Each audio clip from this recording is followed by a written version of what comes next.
and 1230 AM WXCO.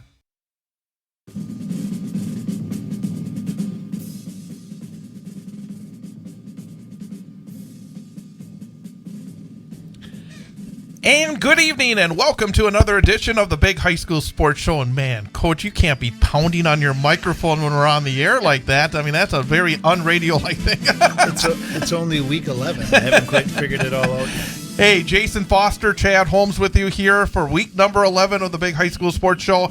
Normally, we don't have any of our guests at the top of the show, but tonight we are making an exception. It's a very good reason for the exception because we're very happy to welcome at the top of the show the head football coach at Edgar High School, Jerry Sinz. And first of all, Coach, I know that you're teaching religious education tonight, and we're very happy to have you for a few minutes.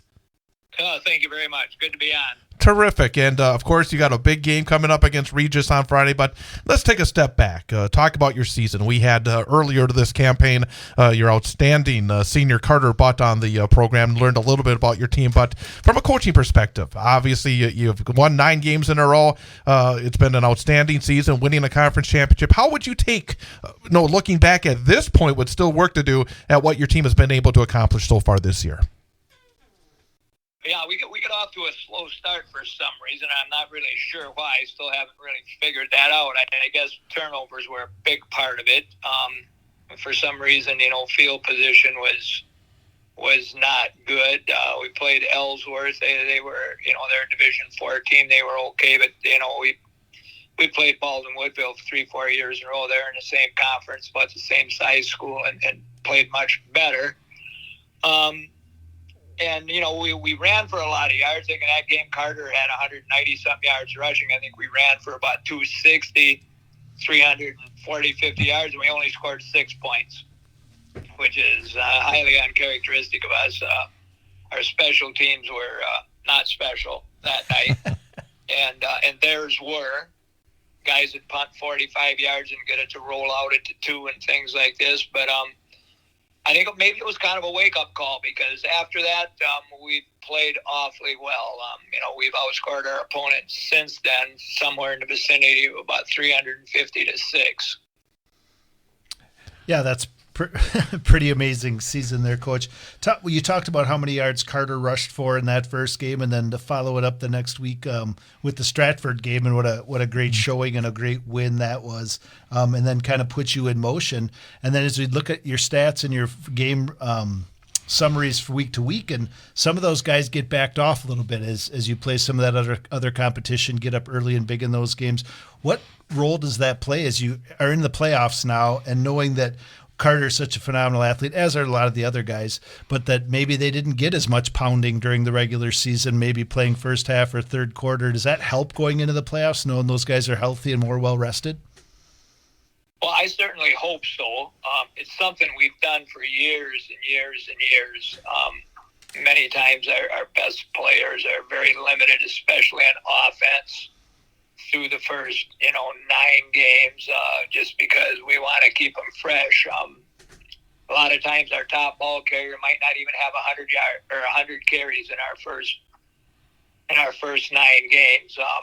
This year, of course, we started out with a tough team. Well, 2 tough teams, obviously, Ellsworth and Stratford. So he ended up carrying quite a few times the first 2 games, but then he had numerous games when he carried 5-6 times, and once again, that was pretty much by design to keep him rested because he does play defense too. We played Colby. He had a few more again. And then, of course, we kind of backed him off again in some of those other games.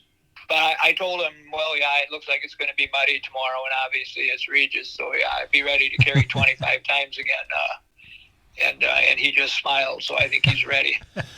Coach, what did you find out in that game against Stratford in week 2? You said it was probably a frustrating night in week 1, and maybe I will piggyback that as well against Colby, because obviously Colby a year ago had defeated your team, and you were able to do a great job over there this year. Those 2 games this season, what did you learn about your teams, number 1 in week 2, and then especially I think as well for that big conference game against Colby? Well, week 2, everything that went wrong for us in week 1 went wrong for Stratford. And of course, all those things went right for us. Punting, kicking, punt returns, kickoff returns, turnovers. Stratford, they had a rough night, and I'm just thinking to myself, this is what we did a week ago. And it makes it tough to win. And, I told Coach Tubbs after the game, I said, our teams are probably pretty equal. And it's definitely, the game ended up 40-6, but it's not like we're really 40-6 better than them. It's just the way the game ended. But I think it gave our kids confidence that, we thought we were going to be pretty good. After the first week, we didn't know if we were going to be good or not. But then after the Stratford game, all right. They started playing with more confidence. And, of course, then we had to go over to Colby also in about week 5, and they were undefeated. And we played a pretty good game there, too. We had a little bit of a spell in the third quarter where I thought we didn't play too good, maybe turned the ball over or whatever, but then got it going again in the fourth. I think we were up 21-0 or 20-0 at halftime. And we played a lot of undefeated teams right in a row then. The next week we played Abbey, and they were undefeated. A week or two later we played Auburndale, and they were 7-0. They were undefeated. And so we played a bunch of undefeated teams in the middle of the season and rated teams and managed to shut them all out, which shocked me. I really didn't think that would happen. We actually were playing better defense, and I really thought, we might be able to play. So that's really helped us out, too. Again, we're talking to head coach Jerry Sinz of the Edgar Wildcats here on the Big High School Sports Show on Bull Falls Radio, 98.9 and 1230. Coach, I want to follow up on that last statement about your defense. I'm actually a big love defense, and I've listened to you talk several times, and I know where you guys are at, not only this year defensively, but where you are over the span of your incredible career defensively. What makes your defense so special? Obviously, year in and year out, but what's special about this? Who are the key players on your defense this year? Well, actually, we, after our final game a year ago against Regis in third level of the playoffs, when we just kind of got trampled to death, we thought, well, maybe, when I started coaching up, we were a 44 team all the way through, and once in a while we'd even go to a 62. Well, then as the years went by and teams are passing more, we went to some 43 and some 44. Well, then there were some years that we thought it might be beneficial to play a nose, and we had a kid that was a pretty good nose, so we'd play a shifted, 43 or 44. But this year we went down and talked to the guy from Columbus, and we put in a 34, simply because we thought we had a lot of athletic guys that could play in space pretty well. And we didn't know for sure how many linemen we had. Well, of course, we found out we had more good linemen maybe than we thought because they've been playing pretty well. But we've been mixing up the 34 and the 43 pretty regularly this year, and we'll even, roll up into a 44 periodically.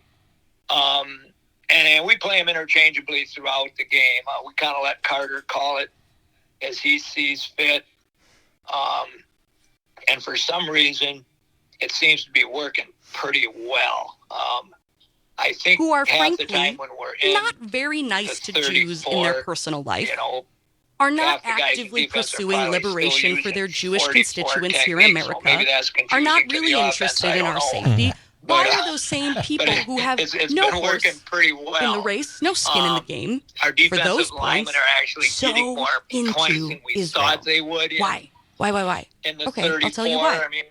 I will tell you why, and this is the genuine answer. And it's horrifying to me how few people know how much of these political decisions are being made on the basis of prophecies that, frankly, many practitioners of these What religions, about this week? You mentioned the fact that your season ended a year ago against an outstanding Islam, Regis team over in Eau Claire, but this time around, you get them to come to Edgar this Friday night. Obviously, the natural turf is being hit by a lot of rain this week.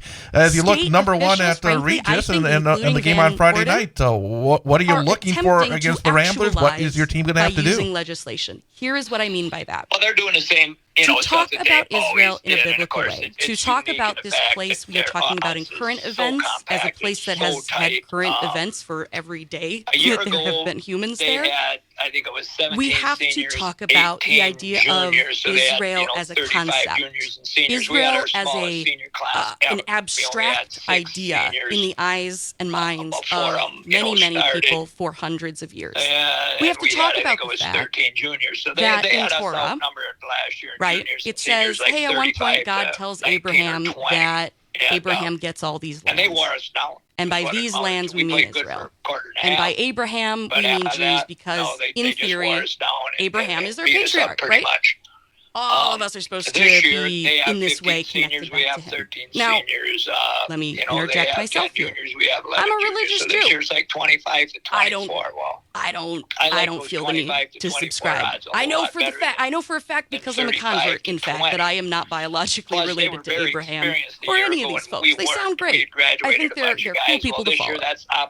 But when we get to these prophetic parts, there are individuals currently elected, not elected, but just, our American citizens who believe beyond a shadow of a doubt that the statements in the Bible, in Torah, are not just a story that we can learn from to inform our own decisions in life, but rather that they are completely Coach, accurate, we got about 2 minutes left with Coach Sinz. Final question for Coach Jerry Sinz. They are literalizing on that one the story, a little bit, Coach, right? You said you know what you're going to get from them. They're going to come and run the same offense. You guys have such a long tradition of playing each other in the playoffs and had some incredible matchups. Might your little bit defensive wrinkle that you've added this year help with that matchup as well? And do you just bring what you do on offense and try to do the best you can, or do you add some wrinkles offensively as well? And that all current Jews on earth are also the same very Jews who are spoken of as being Abraham's descendants. And this gets even more complicated when the people talking about it aren't even Jews. What part do evangelicals play in it? Let me tell you as we come up to the break. Part of evangelical Christian prophecy is the belief that in order for the second coming of Jesus Christ to begin, all Jews have to be back in Israel. It's not up to us. It's not up to me. It doesn't really matter in their eyes whether or not I want to keep living here in Milwaukee or move somewhere else. No. It's time for the second coming. So you all have to get back to where you're supposed to be. And what's horrifyingly inappropriate is that some of these legislators are attempting to enact that prophecy through legislation. And I'm going to talk to you more about it when we get back from the break. Taking you to the break is the very same song you heard at the beginning, Hams in a Glass by Winona Fighter. Usually they were eyes bigger than us, but no, this year we're a little bigger than they are. Coach, we have come up on a hard break, and I know you have to get to work as well with your teaching, but good luck on Friday against Regis, and thanks for coming on the program tonight. Yeah, thank you very much, guys. I appreciate it. Good luck on Friday, Coach. That's Coach Jerry Sinz. Bull Falls Radio, WXCO. Love your hometown? Don't miss the Devil's Advocates radio show on the road for the very first Fall in Love Hometown Tour 2023. Rudy's doing DC, baby. The rest of the week I'll be there. I got some big guests lined up. And you'll have to tune in for those very special guests live from Washington, D.C. this Wednesday and Thursday. Catch the broadcast starting at 4. Road trip with the Devil's Advocates Fall in Love Hometown Tour 2023 on your local Civic Media radio station and the app. Why are interscholastic sports called the last classroom of the day? Because they teach students important life lessons like teamwork, accountability, and perseverance. School sports are so much more than a game. They're about developing the whole person. That's why they're an essential part of every student's education. Encourage your student to participate in the last classroom of the day. Interscholastic sports in Wisconsin. This message presented by the WIAA and the Wisconsin Athletic Directors Association. This is Bull Falls Radio, WXCO.